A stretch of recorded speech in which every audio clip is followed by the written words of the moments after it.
ఆంధ్రప్రదేశ్లో జగన్ పరిపాలన ప్రారంభమైన రోజులవి.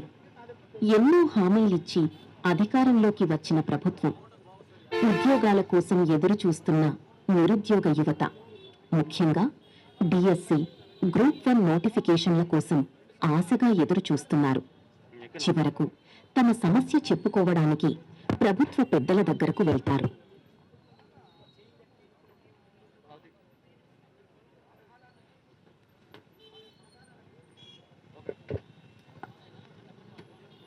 అయ్యా, డిఎస్సి ఇవ్వండి అయ్యా, గ్రూప్ 1 నోటిఫికేషన్ ఇవ్వండి. ఉద్యోగాలు లేక చాలా ఇబ్బందులు పడుతున్నాం. ఎవరా మీరంతా? అసలు ఎవరు అనిచారు వీళ్ళ లోపలికి? ఎవరా బయట? డిఎస్సి లేదు, ఏం లేదు, వెళ్ళండి. అయ్యా, అలా మాట్లాడకండి అయ్యా. జగనన్న కోసం మేము ఓట్లేసాం. ఉద్యోగాలు వస్తాయని నమ్మాం. ఎవర్రా మీరంతా? బయటికి వెళ్ళండి. ఉద్యోగం లేదు, ఏం లేదు, బయటికి వెళ్ళండి. అయ్యా, మీరు అలా అంటే ఎలా అయ్యా? ఉద్యోగాలు లేక మేము చాలా కష్టాల్లో ఉన్నాం. ఉద్యోగం వస్తుందని నమ్మి గ్రూప్ 1 కోచింగ్ తీసుకున్నాం. మా కుటుంబాల పరిస్థితి కూడా చాలా దారుణంగా ఉంది. మీరు ఇలా మాట్లాడితే మాకేం చెయ్యాలో కూడా అర్థం కావడం లేదయ్యా. ఒకసారి చెప్తే అర్థం కదా? ఉద్యోగాలు అనేది ఏం లేదు, అర్థం కాదా? ఒకటి ఊరేసుకొని చావండి, లేదంటే మా గంజాయి బ్యాచ్ ఉంది, మా పేటిఎం బ్యాచ్ ఉంది. బతకాలంటే ఇస్తాం, తిండి పెడతాం, బిర్యానీ పెడతాం. ఉండాలంటే మా పేటిఎం బ్యాచ్ తో ఉండండి, ఒక్కొక్కలా ముళ్ళో పడి ఉండండి. అంతే, అదే మీకు ఉద్యోగం, లేదంటే చావండి. ప్రభుత్వ పెద్దల మాటలతో నిరుద్యోగులు తీవ్ర నిరాశకు గురవుతారు. అదే సమయంలో నిరుద్యోగుల సమస్యలను తెలుసుకుంటూ నారా లోకేష్ పాదయాత్ర కొనసాగిస్తున్నారు. అక్కడికి వచ్చిన నిరుద్యోగులను ఆయన కలుసుకుంటారు. ధన్యవాదాలు లోకేష్ గారు.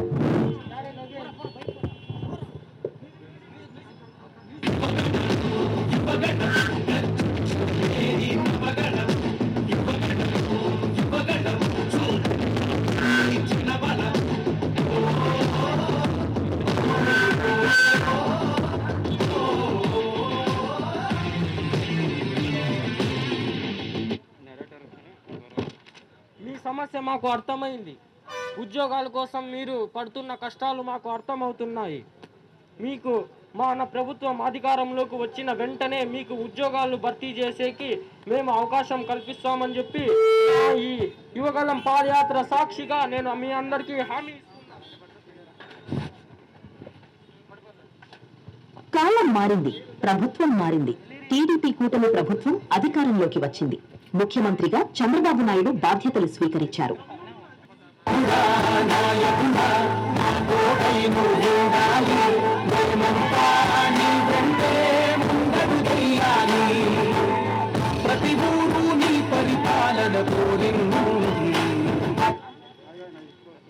అమ్మేగా డిఎస్సి ఫైల్ తీసుకురండి.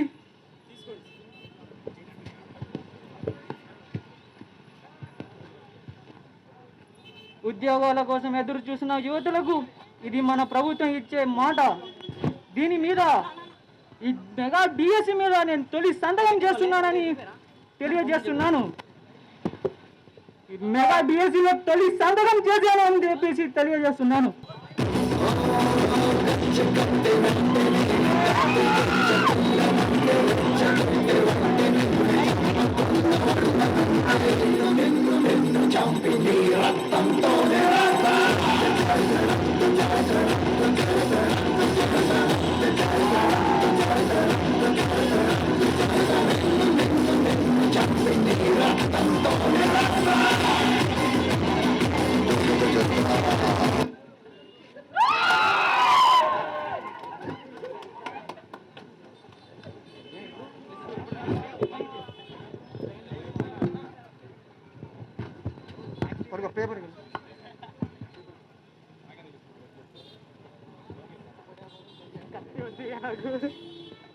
అందరు ఎలా ఉన్నారు?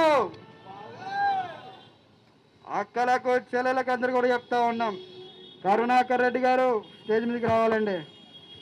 అభినయ్ రెడ్డి గారు, సజ్జల గారు,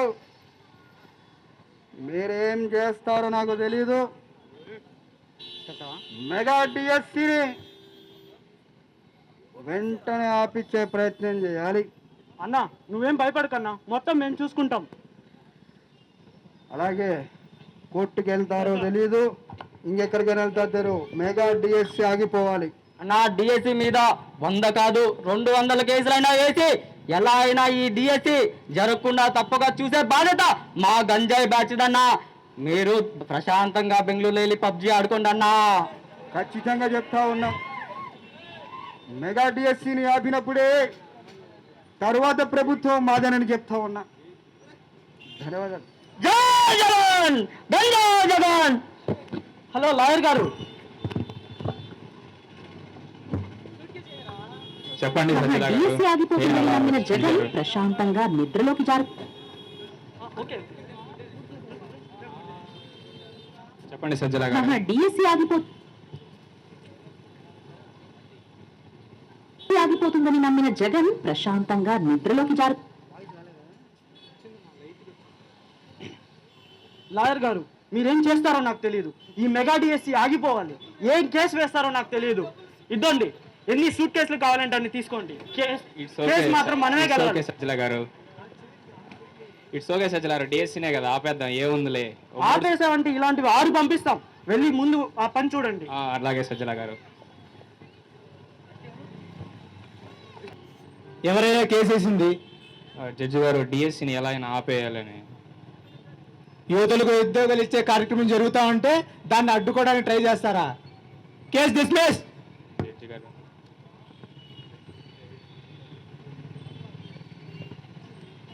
కోర్టు నుంచి వరుసగా మొట్టికాయలు పడటంతో వైసీపీ నేతలు వెనక్కి తగ్గి వెళ్ళిపోయారు.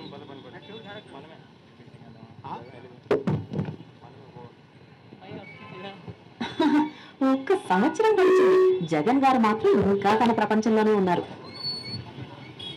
చూస్తూ ఉండగానే సగం సంవత్సరం నడిచిపోయింది. ఇంకా చూస్తూ ఉంటే ఇంకా సంవత్సరం కూడా గడిచిపోతూ ఉంది. అభిరారెడ్డి, కరుణాకర్ రెడ్డి రావాలి. రాష్ట్రంలో విశేషాలంటే, రాష్ట్రంలో జరుగుతున్న పరిస్థితులు ఏంటో ఒక్కసారి నాకు వివరించండి. అన్న, రాష్ట్రంలో రోజు రోజుకి పెట్టుబడులు వస్తున్నాయన్న, అభివృద్ధి జరుగుతుంది. ఇలానే ఉంటే ఈ కూటమి ప్రభుత్వాన్ని మనం ఓడించలేమన్నా. మనం ఇంకా మన పార్టీని మూసుకోవడమే మంచిదేమో. కూటమి ప్రభుత్వం ఎన్ని చేసినా మన ప్రభుత్వం వచ్చాకనే మళ్ళీ మారుతాయి. ఇప్పటికీ మీరు వేసిన కేసులు ఏమయ్యాయి? సజ్జల, ప్రభుత్వం చేసే పనులన్నీ ఆపమని చెప్తున్నాను కదా, మీరెందుకు చేయడం లేదు? అన్న, మనం కోర్టులో వేసిన అన్ని కేసులు కొట్టేశారన్న. ఇక మన మనుగడ కొనసాగించలేమేమో అనిపిస్తుంది అన్న. రోజు రోజుకి అభివృద్ధి పనులు జరిగిపోతున్నాయి. విశాఖపట్నాన్ని పునర్నిర్మిస్తున్నారు. అలానే భోగాపురం ఎయిర్పోర్ట్ కడుతున్నారు. ఇంకా అమరావతిలో రాజధాని పనులు జరుగుతున్నాయి. ఇలా రాజధాని పనులు జరుగుతున్నాయి. ఇంకా పాఠశాలను మారుస్తున్నారు, క్రీడలను అభివృద్ధి చేస్తున్నారు, పరిశ్రమలు తీసుకొస్తున్నారు. ఇలా పోతే మనకెవరు ఓటేసే వాళ్ళు ఉండరన్న. రైతుల నుంచి మహిళలు అందరూ వాళ్ళకే ఓటేస్తారన్న. ఇంకా మీరేమో మీ పార్టీకి మీరు పబ్జి ఆడుకుంటూ బెంగళూరులో ఉంటున్నారు. నేను పబ్జి ఆడతాను, క్యాండీ క్రష్ ఆడతాను, అవన్నీ సీఎం భవన్లో చూసుకుందాం. కరుణాకర్ రెడ్డి గారు, మీరు టీడీఆర్ భవనంలో చేసినటువంటి మోసాలు మాకు తెలుసు. బాగా డబ్బు సంపాదించారు. ఈసారి పార్టీకి కొత్త తరం తీసుకురావాలనుకుంటా ఉన్నాను. ఇప్పుడు పార్టీ కష్టాల్లో ఉంది. ఆడుకోవడానికి మీ వంతు సాయం మీరు చేయాలి. మీరు దోచిపెట్టిన సొమ్మునంతా వైసీపీ ప్రభుత్వానికి ఇచ్చేయాలి. ఏమంటారు కరుణాకర్ రెడ్డి గారు? తిరుపతిలో ఉన్నంత సొమ్ము అంతా మేమే దోచుకున్నామన్నా. టీడీఆర్లో కానీ అన్నిట్లో కానీ, టీటీడీ దాంట్లో కానీ అన్నిట్లో కానీ మన చెయ్యే ఉంది దోచుకో విషయంలో. ఇప్పుడు నాకు కొత్త రక్తం కావాలి. ఏం అభినయ్, ఏమనుకుంటున్నావు? అన్నా తిరుపతి దరిదాపుల్లో కాదు, తిరుపతి మొత్తం, తిరుపతి పక్కన మాకున్నంత ఏకరాలు కానీ, మాకున్నంత డబ్బు కానీ ఇంకెవరికి లేదన్నా. అంతేకాదన్నా, రాష్ట్రంలో ఏదైనా సిండికేట్ ఉందంటే అది మాదే అన్నా. మా గంజాయి సిండికేట్ దాటి ఎవడు కానీ రాష్ట్రంలో ఎవడు కానీ గంజాయి అమ్మలేడన్నా. ఆ గంజాయి అమ్మిన సిండికేట్లో వచ్చిన డబ్బు నా కాడ కోట్లల్లో ఉందన్నా. పార్టీ కోసం పెడతా అన్నా. అంతేకాదు తిరుపతిలో రోడ్లు వేయించి ప్రతి కమిషన్లో నాదే ఉందన్నా. సెంట్రల్ అయినా స్టేట్ అయినా నా కమిషన్ నాకు వస్తుందన్నా. ఈ డబ్బుతో నేను పార్టీకి పెట్టి పార్టీ ముందుకు తీసుకెళ్తా అన్నా. నువ్వు చెప్పింది కరెక్ట్ అభినయ్. ప్రతి విషయంలోనూ నువ్వు చేస్తూ ఉన్నావు. ఈరోజు చూస్తే తిరుపతిలో జరుగుతున్నటువంటి మొత్తం అంతా కూడా అభినయ్ రెడ్డిదే. అలాగని చెప్పేసి నువ్వు చెప్పింది కరెక్టే. ప్రజలు నువ్వు అబద్ధం అని చెప్తే అబద్ధం అంటారు, నిజం అంటే నిజం అంటారు. వాళ్ళకి అబద్ధాలు చెప్పాలి, మోసాలు చేయాలి, ఇవన్నీ చేస్తూ ఉండాలి. సో మీరందరూ కూడా మీడియాలో ప్రచారం చేయండి. పేటీఎం బ్యాచ్ని మేలుకొల్పండి, గంజాయి బ్యాచ్ని కూడా మేలుకొల్పి రాష్ట్ర ప్రజలపైన ఉసుగొల్పేటువంటి ప్రయత్నాలు మీరు చేయాలి అభినయ్. అన్నా మీ బ్లెస్సింగ్తో తిరుపతిలో డిప్యూటీ మేయర్గా ఉన్న నేను మీ బ్లెస్సింగ్స్ అన్న డిప్యూటీ చీఫ్ మినిస్టర్ అవుతా అన్న. మీ ఆశీస్సులు ఎలా ఉండాలని కోరుకుంటున్నా అన్న. తప్పకుండా అభినయ్, నేను డిప్యూటీ సీఎంని చేస్తానయ్యా. లవ్ యూ అన్న. సజ్జల, చెప్పండి అన్న.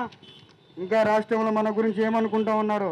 అన్న ఏమనుకుంటారేంటన్నా, అప్పుడు మీరు ప్రవేశపెట్టిన ఈ భూము ప్రెసిడెంట్ మెడలు, స్పెషల్ స్టేటస్తో ఇలాంటి వాటితో మనం పబ్బం గడిపాం.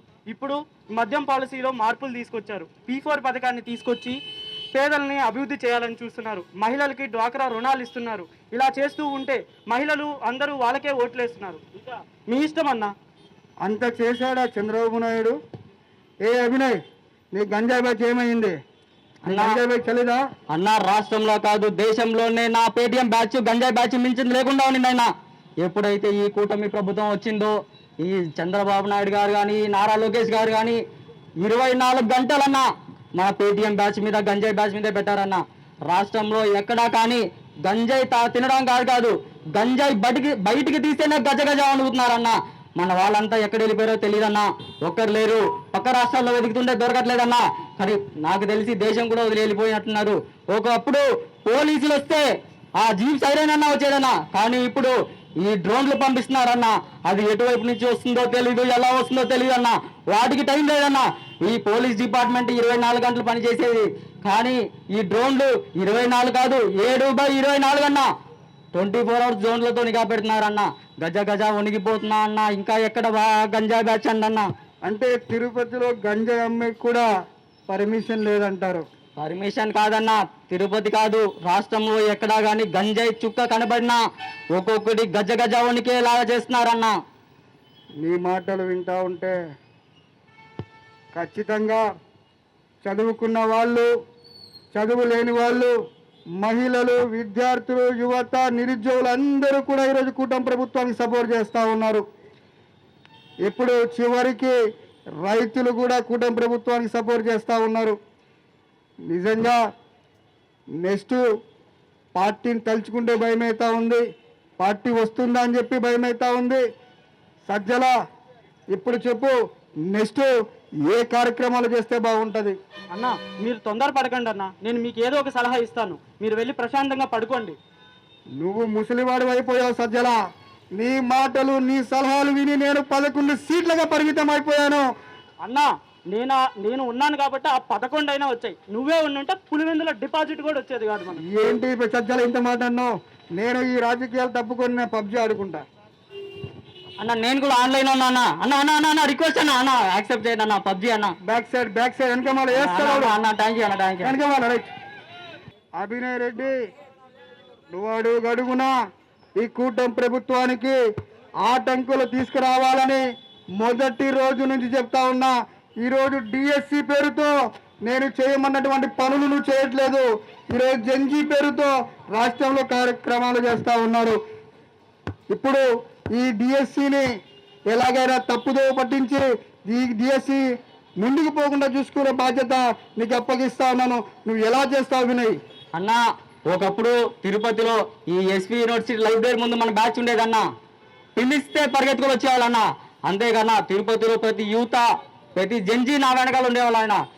ఎప్పుడైతే ఈ కూటమి ప్రభుత్వం చంద్రబాబు నాయుడు గారు డిఎస్సి మీద మొదటి సంతకం పెట్టి మరి ఇంకో డిఎస్సికి నోటిఫికేషన్ వదిలారు. అప్పటి నుండి మన మాట వినట్లేదన్నా. అందరూ జాబుల్లో ఉండిపోతున్నారన్నా. అన్నా మాకు ఉద్యోగాలు వచ్చింది, ఆ రోజు మీ ఇంటి దగ్గర వస్తే ఊరేసుకొని చావండి, లేదంటే మా గంజాయి బ్యాచ్లో ఉండని అన్నారు. ఇవాళ మా బాబు వచ్చారు, మా లోకేష్ బాబు వచ్చారు, మాకు ఉద్యోగాలు ఇచ్చారు, మేమెందుకు మీ వెంటుండాలి అని క్వశ్చన్ చేస్తున్నారన్నా, నిలదీస్తున్నారన్నా. ఇంటి ముందు వెళ్తుంటే, రోడ్లో నడుచుంటే కూడా వెళ్తే పట్టించుకునే వాళ్ళు లేరన్నా. ఒకప్పుడు నా వెంట పేటిఎం బ్యాచ్, గంజాయి బ్యాచ్, ఒక సైన్యం, నేను వెళ్తుంటే దారిలో ఒక సైన్యం నిలబడేదన్నా.